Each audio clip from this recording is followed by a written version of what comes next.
Well, let's see what's been going on in the news this week. I've just spent the last week just enjoying the cricket. Actually near 2 weeks.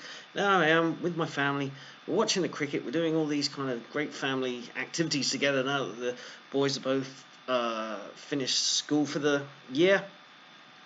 But anyway, I thought I'd have a look at the news and let's see if there's anything positive, or are we going to become overcome with despondency, eh?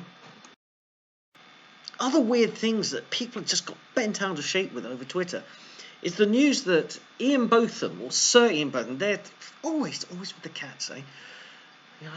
I'm not a cat person, but I've just been given them, and yes, you've heard the story many.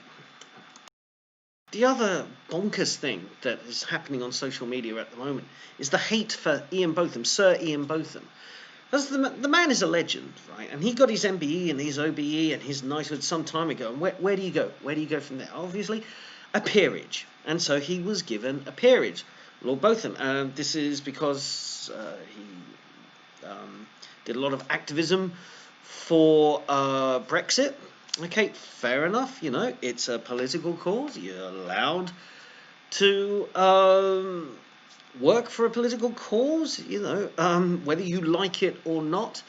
But the thing about Ian Botham's peerage is that it is not just a political reward. All these gongs, knighthoods, MBEs, OBEs, and peerages are a form of reward, quite often for political loyalty. But it's more than that. The man himself is a British sporting icon, a legend. He is at the moment. He is probably one of the greatest cricketers England has ever produced. He is certainly one of the greatest. He's certainly at the moment the greatest all-rounder that English cricket has ever produced. One of the great all-rounders of all time. This position might be one day usurped by Ben Stokes, who is rapidly becoming a cricket legend in his own right. But certainly Botham is the preeminent English all-rounder. 14 test centuries, 5,000 test runs, 383 test wickets, which for a while was a world record. And on top of that, on top of just his ability to command a game, to turn a losing position into victory for England, has been often retold. Very exciting cricketer, very much a people's champion type of sportsman. But on top of all that, the man has raised tens of millions of pounds for charities, specifically leukemia research. That was something that was very close to his heart. He made a lot of principled stands in his time when one of his closest friends is the West Indian batsman Sir Vivian Richards, and when Richards was unceremoniously dumped from Somerset County Cricket Club, Botham took a stand not a kneel, took a stand with Viv Richards, and I think it was Joel Garner was the other West Indian player under contract with Somerset at that time, who was ejected from the club. So he left the Somerset on a point of principle. So he is a man of principle. He has got into trouble with recreational drug use in his time, being a bit of a party animal, a bit of a rebel. But at the same time, such a huge influential figure in the world of cricket, but also his charity work, his sponsored walks, where he has walked literally tens thousands of miles to raise millions of pounds for mostly medical research, but also there's other charities that are very close to him, and he takes a very keen interest in charity work and stuff like that. So he has. The man is so much a sum of many parts, and the people who are hating on him on Twitter, again, it's the usual types: FBPE, the middle class, urban left, having pops at him, and they don't seem to know who he's just a name, and he's a kind of right-leaning conservative voting, Brexit supporter, and that's all they need to know about him. They're vaguely aware that he was a cricketer sometime in the past, but people are just bringing up his use of recreational drugs. Oh no, but I would suppose if a sportsman that was more in line with their politics was found to have indulged in cannabis use, they give them a free pass. As so often the hypocrisy of the left works, but they seem to be completely unaware of his charity work, which is considerable, or his achievements as a sportsman, or his status as a sporting icon. It's absolutely bonkers yet again. This insanity. Get off social media, guys. Get on. Get away.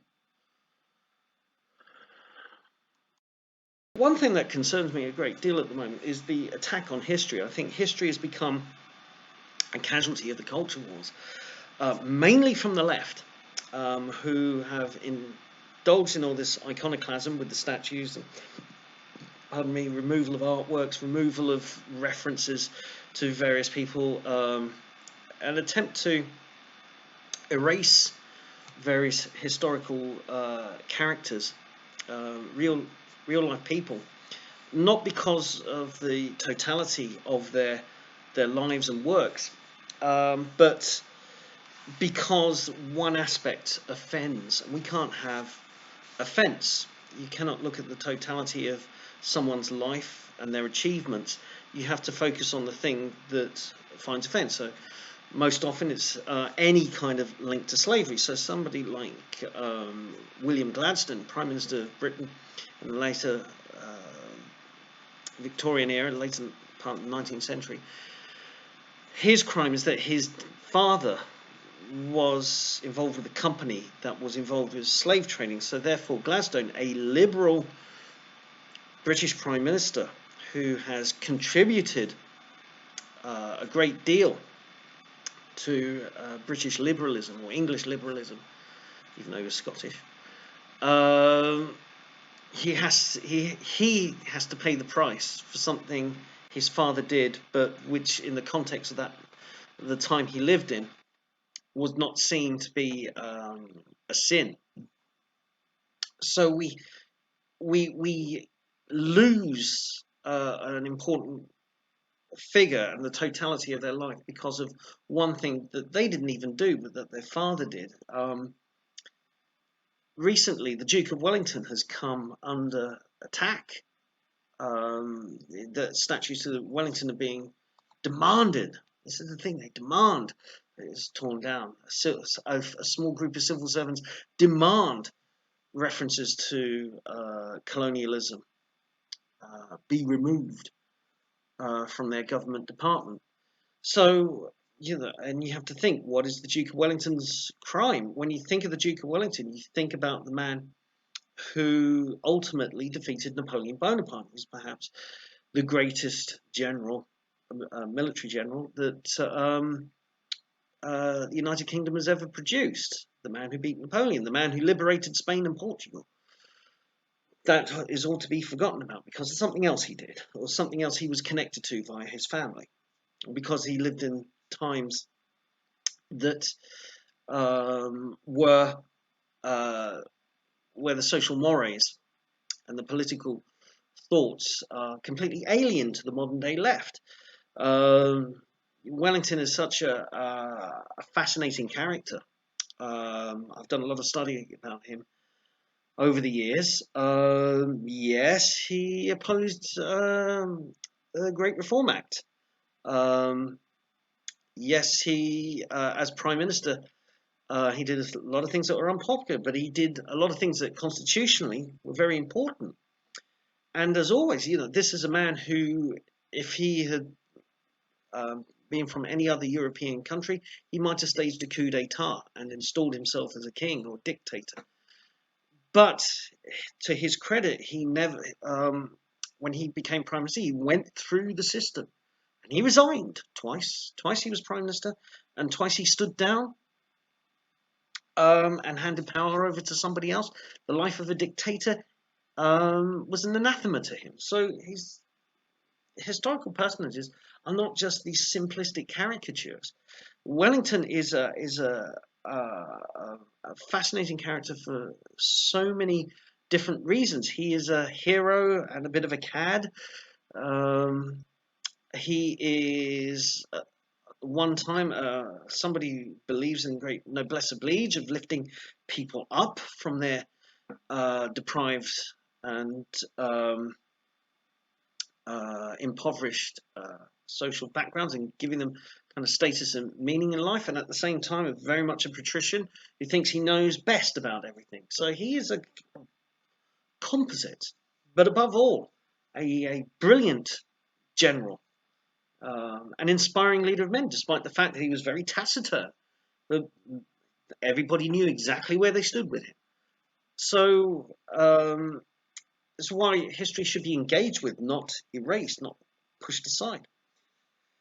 But at the same time, so we've had the long march of the institutions of the left, and they have captured academia. I would imagine that studying history in a university today is far different from when I did it back in the late 80s and early 90s, where we were allowed to express ideas and write papers, and emphasize things that perhaps our lecturers and teachers would disagree with, but we would have these very open, very interesting disagreements, over papers, and in seminars. And we were always encouraged to be evidence driven. So we would have to look a lot at primary source material and documents, and we'd have to read books by different historians that quite often contradict each other, so we could formulate, our own ideas of what happened, training our brains. I imagine it's very different now with, Marxist history. When I was at university, we really didn't have any Marxist history courses or professors, um, but certainly people that I was studying with at that time thought of Marxist history as kind of hugely selective and not being evidence driven, sort of narrative driven. But that's where we find ourselves now. But I don't think is the problem with the attack on history has been entirely from the left. Its majority is from the left. But there are certain sections of the right who attack history as well, but for different reasons. There's always been a fascination among certain sections of the right for the revisionist or the spicy history, the things that where the premise is everything you've been told is a lie, and books that claim they're going to overturn everything we know about a particular subject.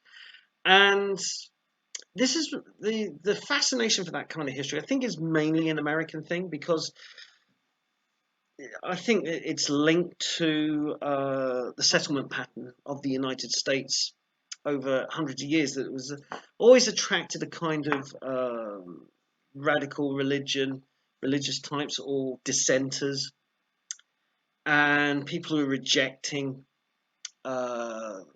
Europeanism for a kind of rugged frontier mentality of the United States. And I think that that has produced a kind of anti orthodox approach to history. I think the kind of the rugged frontier, rugged individualism of American culture has come into conflict with the kind of what I would call the stuffy, kind of more orthodox way of looking at history, of people discussing and debating history, and looking through dusty tomes and looking through all these documents to try and find out what happened there. So there's always been a kind of attraction to the spice part, the overturning of assumptions. But I think the danger there is that the whole discipline of history is dismissed. We know what's happened in the last 20 years with the long march of the institutions and the capture of academia by the left, but that does not mean that the whole discipline of studying history, even before this capture, going back decades, even centuries of historical inquiry has to be dismissed as well.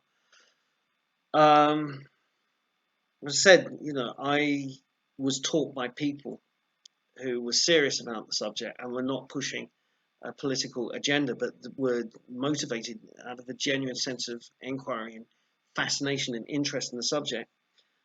What I'm worried about with the state of things at the moment is that not only do we have the capture of academia, but that will kick on into a presentation of history to the public, which will be on the one hand either revisionist in nature, or on the other hand heavily narrative-driven propaganda.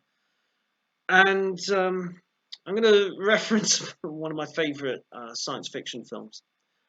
Again, Rollerball. I've mentioned it a few times on this channel. But one of the aspects of the Rollerball is when the main character, Jonathan E., is trying to find out information about history, about how the society that he lives in came into being. He finds that history is heavily curated, that there's no kind of books written by independent historians anymore. Everything's being collated, catalogued, digitized, and curated. And the information that he is allowed to read is extremely limited. And he never finds out the answers. If he goes down that route of inquiring at libraries or inquiring the world's greatest computer to find things out, he's just it doesn't work.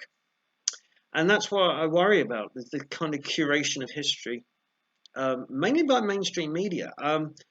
One of the things that I've joked about with other historians that I'm in contact with is that we all pretty much dislike Dan Snow. But he has this thing called History Hit, which is a collection of history documentaries. And the thing is that these documentaries are probably because of his involvement, because of the way they are packaged for a media audience, that they will be highly editorialized and pushing a narrative, and that this will become kind of like the default format. This is what I'm down on horrible histories, and people say, "Oh, but they're great books." The books don't worry me so much because they're supposed to be a tack on, an adjunct to studying history in itself. These are kind of like, it's like a kind of anecdotal toilet humor history. So here's some gross bits that people in the past did. It's more like the TV interpretation of horrible histories, which is taking the place of proper historical studies. That schools are using the Horrible Histories TV show, which again is it's not proper history. What it is, it's entertainers. It's the acting profession. It's the artistes retelling history in their way, and then sort of getting it into classrooms, rather than it being just a silly secondary adjunct to what they should be learning. And then we end up with the whole Nish Kumar revisionist take on British culture and British achievements. And we end up there, and then that becomes a kind of the Marxist orthodoxy that everybody has to learn. So I'm going to end this episode with asking people to respect history and indulge in proper inquiry, and open your mind that there's going to be some contradictions in history, and there's going to be some anomalies, and trying to think, well, how could this event be this and this, and try and approach it from a position of inquiry rather than a position of, here's my narrative, here's what I think was going on, and I'm going to cherry pick bits to suit my narrative, or worse, start altering it, start taking out wholesale things, aspects of history, sort of removing characters from history or painting them in one particular, they're a hero, or they're a villain, or changing the nomenclature on things to try and push a narrative. I'm very worried about that. I'm very worried that the left are trying to capture all of history and retell whole cultural stories from their perspective. On the other hand, I'm very worried about a certain section of the right trying to dismiss knowledge and just saying, no, no, no, no, no, we have the true right answer. Forget everything else that everybody's ever studied. Only we have the true answer. So hopefully, the culture wars rages on, and your faithful soldier is going back out into the trenches the next day to fight it. So stay safe, everybody. See you next time.